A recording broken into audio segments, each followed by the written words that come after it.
Estamos de volta aí com mais um bloco do Missão Saúde na TV. Gente, o melhor de tudo é os bastidores aqui, porque a gente falta não voltar aqui para gravar. E o Alber, vamos.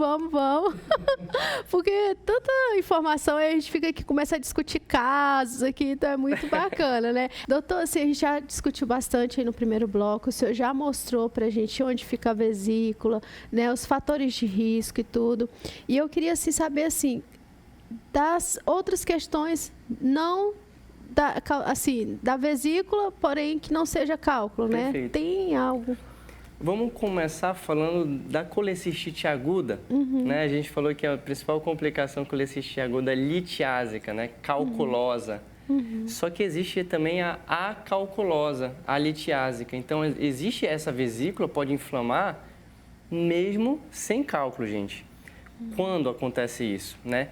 Pacientes mais idosos com comorbidades, cardiopatas, diabéticos, né? Aumenta o fator de risco, então, de proliferação bacteriana, né? E a gente percebe isso muito naqueles pacientes, por exemplo, em UTI, acamados, que pode evoluir aí com um quadro infeccioso dessa vesícula biliar, tá certo? Que muitas vezes, você pode, às vezes, nesse caso, né, dependendo do caso, fazer um tratamento com antibiótico clínico, dependendo da evolução, ou mesmo ter que fazer uma cirurgia, tá? Removendo essa vesícula. Isso é uma complicação, né, que não esteja relacionado aí a cálculo. Outra complicação, outra doença, né, vamos dizer assim, os pacientes podem ter pólipos de vesícula biliar e esses pólipos de vesícula, eles podem crescer, certo? Então, normalmente, pólipo que é acima de 6 milímetros a 1 centímetro, você fica na dúvida, né, se remove ou não logo. Acima de 1 centímetro, a gente sempre tende a fazer a remoção da vesícula. Por quê? Porque é fator de risco para outra doença, o câncer de vesícula. Então, o câncer de vesícula, que não é tão comum assim, mas existe, né? E a gente tem que ficar atento. Ele pode também crescer, se desenvolver e tende a ser grave, né? Os cânceres de via biliar, no geral, vesícula, né, colédoco, esses cânceres tendem a ser mais agressivos. Então, a gente tem que fazer um diagnóstico precoce. Daí, por exemplo, a importância da gente não negligenciar um paciente que tem um pólipo, por exemplo, tem que ficar de olho, tá certo? E indicar a cirurgia, tá? Se você faz um diagnóstico de uma possível lesão, né, cancerígena, né, aí tem que fazer um estadiamento, fazer uma avaliação mais pormenorizada para ver se tem indicação de remover essa vesícula ou se não tem mais indicação, se é muito avançado, se seria só tratamento, por exemplo, quimioterápico, né? Isso já é um outro capítulo para se discutir. É um né? outro programa, né? Exatamente. Que eu adoro quando o próprio convidado, ele puxa um outro assunto para que eu possa trazê-lo de novo, entendeu? Doutor, e assim, geralmente as pessoas, o ser humano, nós só procuramos tratamento ou ir no médico, muitas vezes assim, quando a gente está sentindo algo, né? Assim, e no caso dos pólipos, né? Tem algum sintoma? Tendem a ser achados, né? Vai fazer algo ali. Assim como um cálculo pequeno assintomático, que por vezes você descobre, você pode descobrir também um pólipo num exame de rotina, né? A gente sabe que o ultrassom abdominal hoje, a gente vai discutir mais para frente dos exames diagnósticos, ele é bem acessível, né? E muito solicitado por vários outros tipos de especialistas. E por vezes você descobre, né? Um pólipo de vesícula, por exemplo, é descoberto assim, porque tende a ser assintomático. Se, porventura, né, na natureza, o azar de ter tido um pólipo, ou sorte, né, não sei, de ter tido um pólipo bem na região do infundíbulo da vesícula, indo para o ducto cístico, que pode obstruir, ele cresce e obstrui, pode causar sintoma, inclusive uma colecistite aguda, entendeu? Só que é bem raro, né? Mas são coisas aí para a gente já ficar atento, né? Como o senhor falou, assim, são Antigamente não, era mais difícil o acesso, né? Assim, mas hoje é mais fácil, as pessoas até fazem até de rotina, né? Não, eu quero fazer ultrassom abdômen total, a pessoa né? já Para vem ver, pedindo, né? já vem pedindo e já. Se você falar que não tem indicação, ainda leva um puxão de orelha. Já leva, não, eu quero fazer, eu quero ver se tem alguma coisa aqui dentro, eu quero ver. Doutor, e qual é o tratamento para quem, o senhor já falou aqui, mas a gente quer deixar bem sistematizado, né? Para quem tem cálculo de vesícula, qual o tratamento? Perfeito, né? Então, além da... Gente, tudo que a gente falar aqui, vocês precisam ter, assim, um norte de que tem que passar com o profissional, tá? Aqui a gente dá as instruções, orientações, discute o caso, né, e tudo. Mas, assim, nada nunca vai substituir a avaliação, a consulta, a anamnese, né? Então, assim... Tá? Só para... Pode falar. Porque assim, Damina, se você procura um especialista que, poxa, estudou tanto tempo sobre o assunto, né? Que entende, né, as vias, as nuances, né? Todas essas complicações que você viu, que tem esse conhecimento, ela sabe, e tem o fundamento do tratamento que existe, ela sabe os riscos que ela está correndo com esse paciente, né? Que se preocupa com o seu paciente, sabe, né? Se você tem o conhecimento traz a sabedoria, né? A sabedoria de você entender que esse paciente, se você fizer algum tratamento alternativo que não tem evidência científica, ele pode complicar. Se você não tem esse entendimento, se você não é um especialista, você não tem esse entendimento, você muitas vezes vai estar empregando um tratamento desconhecido que você leu no Google, por exemplo, leu de alguma pessoa que está fazendo esse tipo de tratamento e você quer empregar para os seus pacientes que vão lá te procurar, você às vezes nem sabe dos riscos que você está causando para esse paciente, entendeu? Certeza. Então, só para deixar frisado, o que tem na literatura médica é o tratamento cirúrgico, tá? Existe uma discussão de literatura, de congresso até, né? Quando é microlitíase, né? Microlitíase, cabe algum tipo de tratamento conservador e a gente assim mesmo vê a tendência sempre para o tratamento cirúrgico, porque inclusive a microlitíase aumenta muito a complicação da pancreatite aguda, tá? Então, só para deixar bem claro, então a gente tem que tomar muito cuidado com os tratamentos alternativos, né? Eu, antes de vir para cá, eu dei mais uma vez uma pesquisada, né, para ver, joguei ali, ó, no Google, né, limpeza hepática, né? Joguei no Mercado Livre. Existe um monte de produto vendendo, porque as pessoas procuram mesmo isso aí.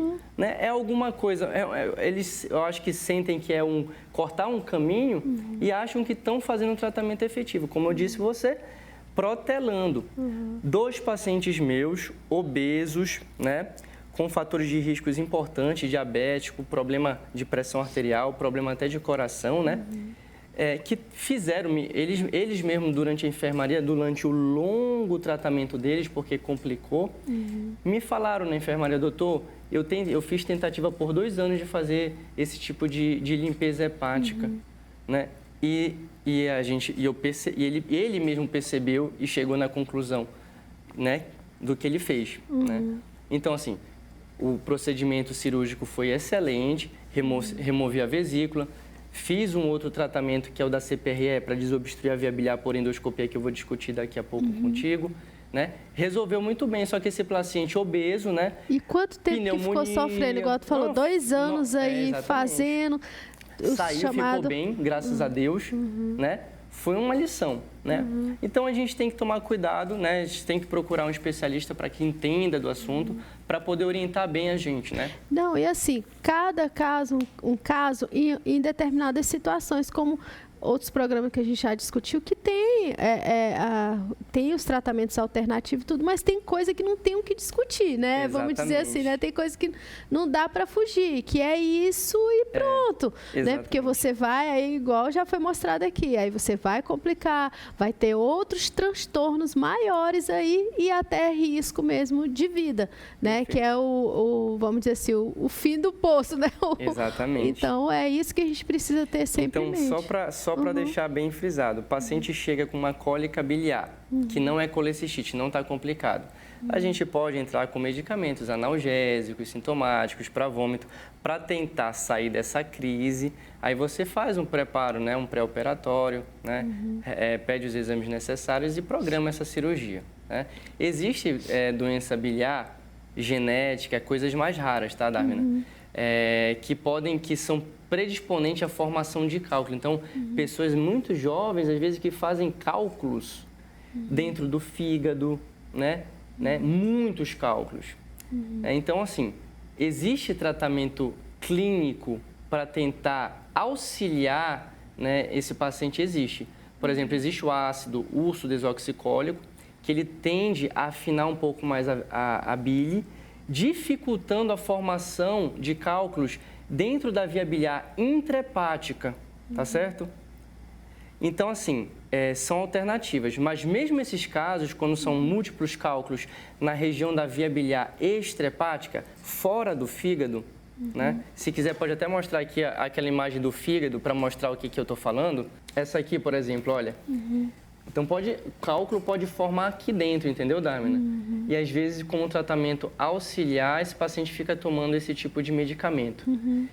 Quando o cálculo obstrui aqui, o tratamento vai ser desobstrução, tratamento endoscópico, né? Muitas vezes até remoção cirúrgica, fazer procedimentos para fazer a derivação biliodigestiva ampla, né? Para facilitar o escoamento desses cálculos, deixando o ácido urso desoxicólico. Mas isso aí, como eu disse, é um tipo de doença muito específica, rara, tá certo? Que pode acontecer, que não está correlacionado a esse tipo de complicação do cálculo da vesícula biliar, que é muito comum, né, e tão frequente no dia a dia, tá? Aqui é cirurgia, tá certo? Certo.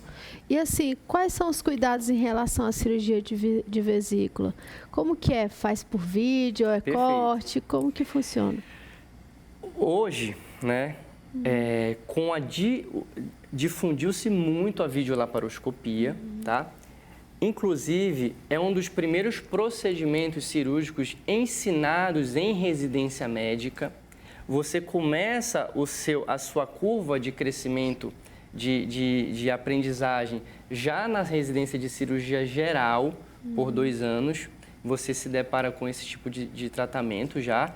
E você continua, né, quem faz cirurgia do aparelho digestivo, continua esse aprendizado aí, né, dos detalhes, né, das complicações que pode acontecer, do tratamento dessas complicações, tá? Então, tem essa continuidade. Então, existe essa curva de aprendizado. Então, a videolaparoscopia se tornou muito presente, né, em muitos centros. Porém, existem alguns lugares, né, em todo o Brasil, pessoal, tá? Que não se tem, né, a videolaparoscopia com tanta facilidade. Acaba se fazendo a cirurgia mais clássica, aquela cirurgia que era aberta, tá certo? Então, você pode resolver tanto por videolaparoscopia, que é a cirurgia dos microfuros, normalmente são de 3 a 4, dependendo da técnica, tá certo? Por a laser, né, por videolaparoscopia. O pessoal usa muito falar laser, o pessoal usa muito, né, o laser. Ou a cirurgia com corte, bem naquela região onde você viu que fica a vesícula. Faz um corte, então aí vai variar de acordo com o cirurgião o tamanho do corte. Bota de novo aí a imagem, que eu gosto de ver lá na imagem, que aí todo mundo imagem fica vermelha, entendendo, né? Aquela lá. Então, essa imagem aqui mostra justamente nessa região aqui, né? Então, você vai fazer um corte aqui de aproximadamente 3, 4, 5 centímetros, vai depender aí até da situação. Do tipo de complicação, se tem uma colecistite, se não tem, se o paciente é obeso, se não é, e da expertise do cirurgião, tá? Mas a gente hoje tende a praticamente 100% no nosso serviço a fazer a cirurgia por videolaparoscopia, tá? É uma cirurgia que você tende a resolver com mais facilidade porque você, na sua cara, você observa toda a anatomia perfeita, né? E existe todo um método para se seguir, para se evitar complicações no ato cirúrgico, gente, né? Assim, eu vou falar por conhecimento de causa, né? Porque quando a gente fala que a gente entende o negócio, é outra coisa, né? É outra vida em relação, assim, sabe? A cirurgia aberta, a cirurgia por vídeo, meu Deus do céu, eu já fiz 2 por vídeo, né? E, assim, o pós é assim, não tá é muito tranquilo, sabe, doutor? Assim, de uma cirurgia aberta, que a gente chama, cortando ali, meu Deus do céu, não, gente, eu falo, quem puder fazer por vídeo, você tem que fazer a cirurgia? Tem, meu filho, escolha fazer por vídeo. É até um tema, videolaparoscopia, para a gente discutir, porque existem várias cirurgias que podem resolver por videolaparoscopia. Que às vezes as pessoas nem imaginam, sabe? Nem imaginam. Olha, eu vou te dar alguns exemplos. Uma paciente está acompanhando comigo, ela é obesa, e tem uma hérnia incisional da incisão, que a gente chama de incisão de Kocher, que é essa incisão que faz aqui na região, né, que eu mostrei para você, da cirurgia aberta. Então, ela tem uma hérnia, que é uma fragilidade da parede, por conta que cortou lá naquele momento, fez esforço, obesa, fez essa hérnia e tem sintoma, tem dor. Então, eu tô agora promovendo a perda de peso, então ela colocou um balão, está fazendo a perda de peso para ficar no IMC favorável para corrigir essa hérnia incisional. Então, como você está falando, ela é incapacitante. Então, quando a pessoa faz um corte grande na barriga, né, por exemplo, uma urgência que você faz aquele corte bem no meio da barriga grande, né, você pode evoluir com várias incapacidades de fazer exercício físico, né? Então, assim, a recuperação é muito mais longa, tende a infeccionar mais, né? E você pode fazer hérnias abdominais e depois você não consegue fazer uma atividade física, uma corrida, um exercício. Então, você acaba até, às vezes, perdendo sua qualidade de vida por conta disso. E eu vou ainda mais longe aí, doutor. Para mim, o pior de tudo isso aí, dor, se chama dor, porque, gente, dor cirúrgica, dor no pós-operatório é terrível. Tu já tá lá cortado e ainda sentir dor é muito ruim, né? É verdade. Então, mais uma vez, se você puder, faça essa cirurgia por vídeo. Você tem que fazer. Então, faça por vídeo, porque o pós-operatório é muito tranquilo, muito sossegado. Você já sai andando, já, assim, é outra vida. E assim, né? você tem que fazer por videolaparoscopia, perfeito. Mas com pessoas que tenham também habilitação, habilidade, treinamento, porque não adianta fazer uma cirurgia por videolaparoscopia mal feita, porque pode também ter muitas complicações. Outros tipos de intercorrência. Não, isso aí eles já sabem que a gente sempre fala, assim, procurar profissionais capacitados que saibam o que estão fazendo, né? Gente, vamos encerrar o segundo bloco aí, que já a gente volta com o terceiro e último. Eu ainda tenho muita coisa para explorar aqui, doutor Luíde. Então, fique ligadinho aí no programa. Drogaria São Lucas, onde você encontra uma linha completa de medicamentos e cosméticos. Nossa família cuidando da sua. Dá uma passadinha lá, fica lá na Avenida Paraíso, 1001, em frente à Praça da Liberdade. Lá tem o melhor atendimento para você.